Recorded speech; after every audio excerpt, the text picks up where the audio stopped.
Welcome to Sports Beat KC, the Kansas City Star's daily sports podcast. It's Wednesday, October 19th, and I'm Blair Kirchhoff. Another week, another Big 12 game of the year. This time it's Kansas State at TCU on Saturday.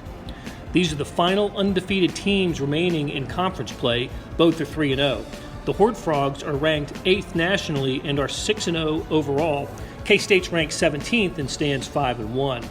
I wouldn't be surprised if these purple-clad teams had a rematch in the Big 12 championship game. On today's show, we preview the game with the team's beat writers, Stephen Johnson and Kellis Robinett.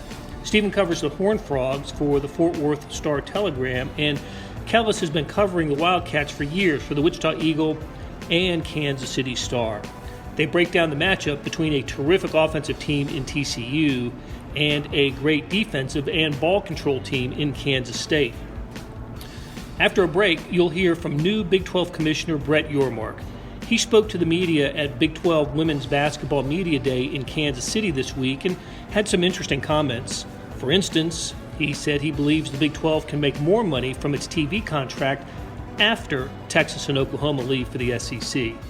The comments were made in something of a media scrum, so plenty of topics were covered. Okay, let's get started with Stephen Johnson and Kellis Robinett talking about one of the biggest games in the country this weekend, Kansas State at TCU. It's the game of the year this week in Big 12. Seems like TCU's been involved in the games of the year in the Big 12 every week here for the last few weeks. Kansas with the game day, and then Oklahoma State last week, and now Kansas State. Stephen, what your first year covering TCU, and you haven't seen a loss yet. Why is this team so good?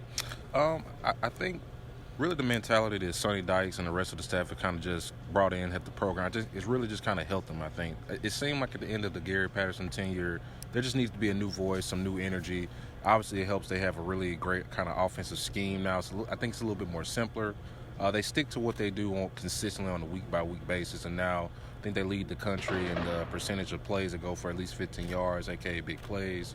I know they're like top 3 in yards per play, total offense scoring, and things like that.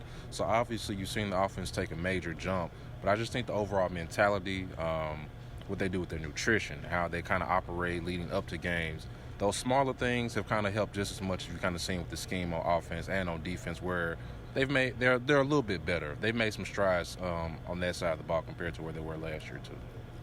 And look, if there's a defining win, or at least in my mind, maybe you too, Kellis, it was when they beat Oklahoma as badly as they did. K-State had beaten Oklahoma, and then the next week TCU went and kind of just destroyed them. In your mind, is that when maybe TCU changed in the national perception a little bit? I think so, a little bit. I think the fact that Oklahoma lost to Kansas State last week maybe not dimmed the win in a sense, but to me, the way they came back last week against Oklahoma State, that to me really signified that, hey, they're not just a good, that could be a pretty good team in the Big 12. They look like a team that could actually win the entire conference, and who knows, they still have a tough back-end schedule, but they look like a team that can really compete to go to, a New Year's Six Bowl, compete for a conference championship.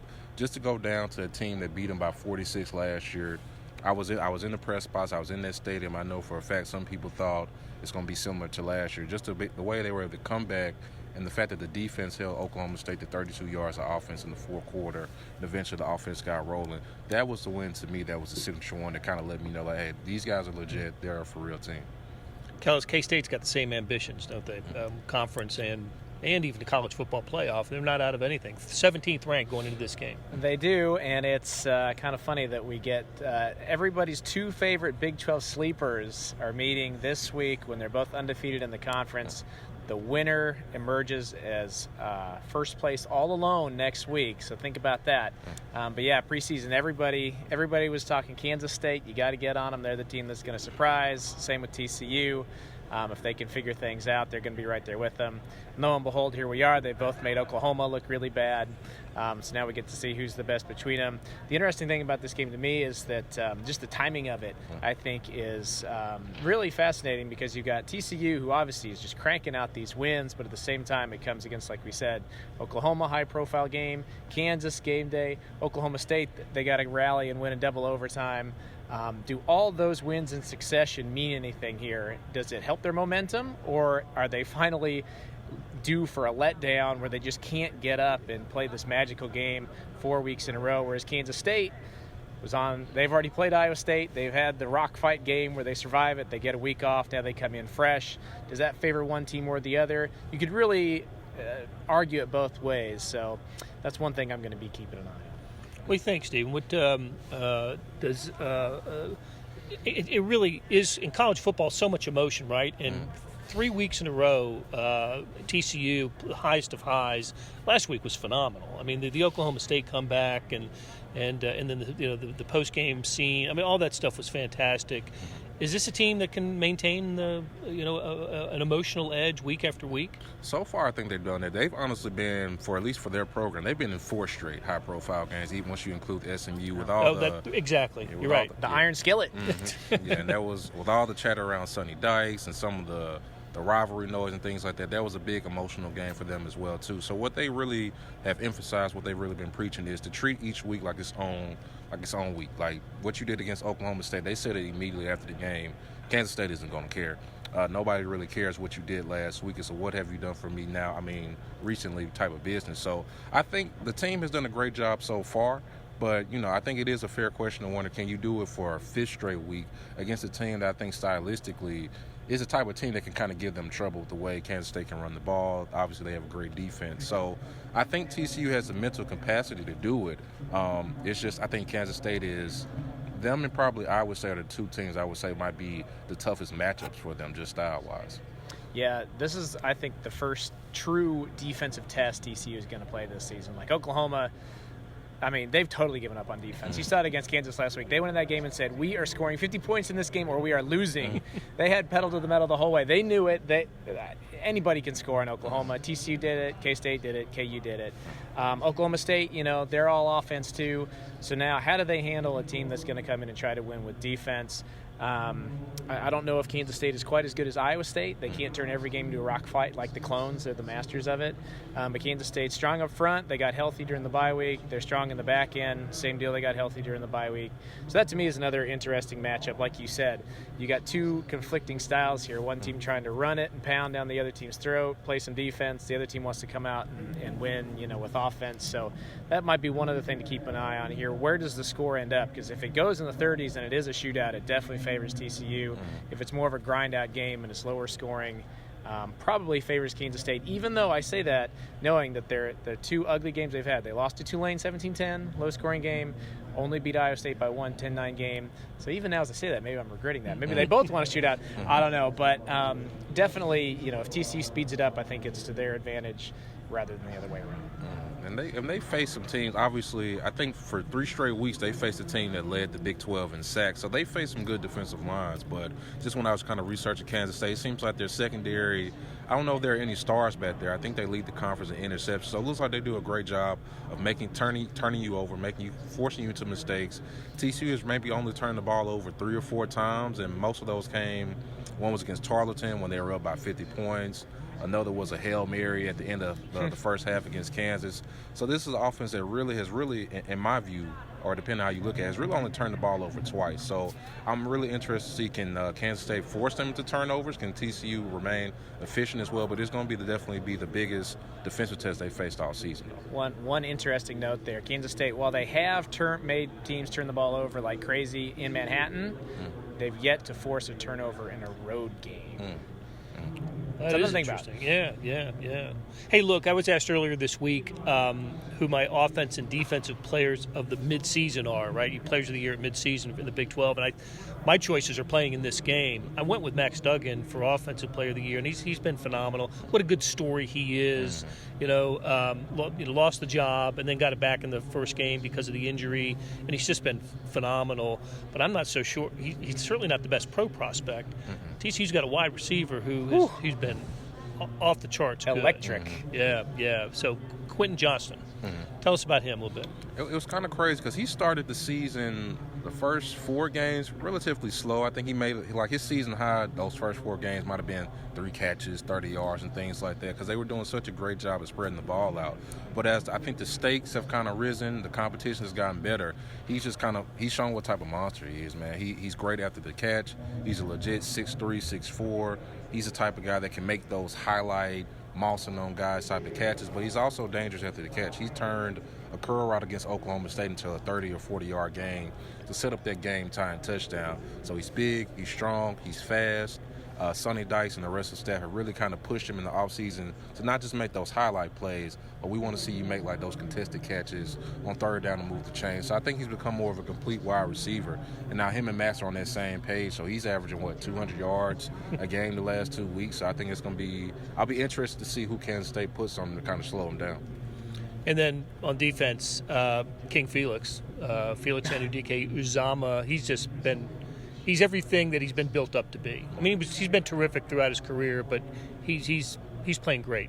And this is the opponent he had the 6 or 4, however way you want to look at it, sacks against last season. So big game for him. The interesting thing about Felix is I asked him after one of the most recent games, I believe it was Texas Tech, they played at home. I asked him if he thought he was getting extra attention this season from offensive lines. He flat out laughed at me, and I was like, well, what's so funny about this? And he said he had to go back and think. He could only think of 2 times all season he has not been double teamed from offensive lines at defensive end. And he still leads Kansas State with 6 or 7 sacks. So he's getting after it. That's crazy. But I do want to ask Steven this. Why is Max Duggan so good this season? We've watched him all through the last couple of years. I mean, he was okay, as a freshman, okay as a sophomore. Then he gets benched. I figured that's the end of the story. And now he comes out, just kind of lucky he's even playing, and he's just killing all these people. Why is he so good? I think it's the scheme, man. Like I said, he says the offense is quarterback friendly, and they don't. I'm not going to say they don't ask to do him a lot because he will throw the ball down the field. He plays a big part with his legs in the run game. But I just think they do a great job getting him in the rhythm. Like, you'll probably see starting the game, they'll probably start it off with 2 or 3 of those little bubble screens on the sideline, maybe a drag or 2. And once he completes those 5 or 6 passes and maybe does another run or 2, he's really engaged. And he's just playing with great rhythm. I think he has a lot more confidence knowing that each week they're going to bring out a game plan. They're going to tailor the offense around his skill set. I think last year some people told me, hey, maybe one week we want to go up-tempo and do this and that. Then they might switch it up next week. TCU does the same thing more or less every single week. They want to run the ball, of course, but the schemes, the way they want to attack, all that stuff just remains consistent on week to week, and I think it's allowed Max to really get comfortable and play with a lot more confidence, and he's surrounded by a lot of great talent. Quentin Johnston as well. They have a lot of great receivers, Darius Davis, Tay Barber. I think Kendre Miller's one of the most underrated running backs in the country as well, too. They had offensive lineman Steve Avila, who was an AP midseason All-American. So he has a lot of talent around him, and the staff is just really doing a great job of just making him comfortable and making his job as easy as possible. If you'd have told me preseason that Adrian Martinez versus Max Duggan would be a battle of potential Heisman candidates, I would have laughed in your face. Absolutely. But here we are.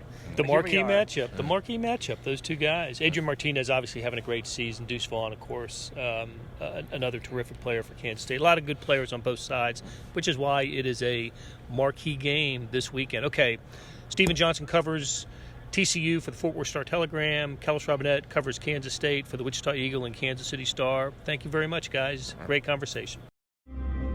Hey, this is Blair. There are several ways to access the Star Sports section. Let me tell you about a couple of them. There's Sports Pass. For $12.99 a month, you get unlimited digital access to all of the Star Sports content, including beat writing, columns, features, pretty much everything we write. The deal renews monthly until you tell us to cancel. For $159.99 a year, you get everything the Star has to offer digitally, including sports and the e-edition. Go to kansascity.com and drop down to the bottom of the page where it says Start a Subscription for more information. Your support has never been more important. As always, thanks for reading and listening.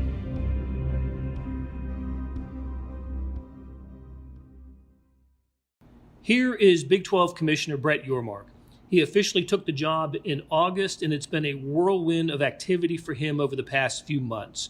Nothing is more significant to the Big 12 than what happens with its next TV contract, and he talks about that along with several other topics. This meeting with reporters was part of a holding court press conference during Big 12 basketball media days. We have discussed it on a go-forward basis, and it's critically important for us to elevate the women's game, and I think it's important for our media partners. So I think it'll be a great beginning. What are ways that you can do that? Well, I mean, I think through marketing too. I mean, we're you probably heard earlier, we've gone through an organizational redesign, and one of the things I heard when I visited all the campuses is we need to have a share of voice. You know, both women's and the secondary sports, the Olympic sports. And our plan is to do that and to amplify and elevate and to, you know, do storytelling and you know, we've hired a new associate vice president of communications for both brand and business. And his particular role is to elevate and amplify some of those human interest stories that are unfolding on campus, to spend more time on some of those sports that haven't gotten their fair due. It's going to be a work in progress, but we're putting resources against it. Commissioner, what did you learn while you were out there visiting with the shareholders on campus? Where did you get the feel for unity of the group? Well, you know, what I learned, and I've said it before, one of my key takeaways is the incredible investment that has been made in student athletes, in positioning student athletes to be the best version of themselves. And that was a key takeaway for me. Whether it's the mentoring, the resources that are being afforded, the investments that are being made on campus, and you know, just the passion, the commitment, you know, for college sports that has unfolded not only just during my listening and learning tour, but when I visited the schools, you know, for the recent football games. It's been incredible, and I didn't grow up in that area. You know, I didn't have a lot of exposure to it, so for me, it's been all new. But I'm very energized by it. In fact, I'm more energized today than when I took the job, because I see the possibilities and the opportunities. Through all your meetings with the groups, you sense a sense of unity. You've got 4 new coming in, 2 going out. You feel like the decision makers are unified moving forward. The alignment is fantastic, and in fact, I witnessed that a bit when I was going through the interview process last June. And then a couple of weeks ago, we hosted our first in-person board meeting since I've been the commissioner. And the alignment, the like-mindedness, the fact that we share the same mission and vision is great. And that includes, you know, the 4 new member institutions that are coming in July, which we're extremely excited about. Commissioner, you mentioned during football season at the media day that it was going to be about branding that needed to get better. I'm sorry. During football media day, you mentioned about the branding needed to get better. How close are you to the point where you feel it's moving in the right direction in one accord? Well, we're not there yet. In fact, yesterday we announced Translation is our new creative agency. They're working with LDWW. I felt the need for some creative firepower as we think about this brand. And I think what's going to unfold over the next couple of months is a seeding of the direction we're going in as we contemporize and modernize, get a little bit, you know, younger from the standpoint of who our audience will be. But next year, next July, when we formally welcome the 4 new member institutions, that's when I think you're going to visually be able to see the new Big 12 and all the work that's been done over the course of the next couple of months. When did you kind of make all those tours around different Big 12 schools? Did that in my first 3 weeks. Visited all the campuses, met with all the key stakeholders, and now I'm doing a repeat visit during the football season. And by the end of the football season, I will have visited every campus again. You've been to Texas and Oklahoma as well? Yes, I will. Yeah. Yep. On that I haven't been there yet. I'm visiting for football games. In the next month, I'll be on both campuses. On that initial tour, you didn't have OU in Texas, but you had the meetings last week, and as you're making decisions for the next couple of years, how do you balance them still being around, possibly through 2025, but knowing you've got 4 new members? They're going to be here through 25. They've committed themselves in advance of me getting here, and they've reiterated that commitment. So they'll be here through the duration. And my relationship with both Texas and Oklahoma is very, very strong. And they are full members, and we're looking forward to working with them. Commissioner, since you want to start taking the Big 12 a little bit more national now, your recent trip to New York, is that indicative of maybe a market that you guys want to maybe establish yourself in more? Well, I think you're going to see us do media blitzes from time to time all over the country in major markets where we can storytell and get on the consciousness of future student athletes. I think that's a very big part of it. And last week's visit to New York was very, very successful, and I think you'll see us do more and more of that. What does a 14-team football schedule look like? Well, it's funny you should say that. So we had a call this morning We will not have divisions. We'll announce this next year's schedule in early December, which is pretty much when it has been done previously. And over a 2-year period, each of the schools will play each other at least once. So excited about what that schedule will look like when we finally put it out. How do you work that out without divisions then? I guess. What else does that kind of look like? I'm not ready to comment more than that just now. It'll be released next month. 9 league games, though, still? Yes, 9 league games. We'll announce it in late November, early December, and I'm excited about what it'll look like. Rivalries, are preserved, absolutely. Looking at geography, obviously, from a student-athlete perspective and travel. So all those principles are part of the decision-making, but we'll end up in a great place. Since we're at basketball, have you taken a look at what a 14-team league means for the basketball schedule? It'll be an 18-game schedule, no different than what it is now. And over a 2-year period, each school will play, all the other members of the conference, both home and away. You thought 5 and 8 is a breakdown on that potentially? Yes, and potentially, and we'll release that in December also, for the go forward. And there's been plenty of reports that Oklahoma and Texas were trying to negotiate to get out. That's as though there's any of those my negotiations conversations with Oklahoma and Texas have always been about being great members until they leave, which is in 25, and the experience has been very positive so far. When you went into the negotiations with ESPN and Fox, was it simply a matter of having a number in your head, or what were you looking for from? Well, the economics matter, but I want a real partnership, and we have a great partnership with both. But everyone needs to step up their game. More marketing, more promotion, more support of our student athletes in all the right ways, more storytelling. Economics matter, though, but it's those fringe benefits that make a deal or don't make a deal.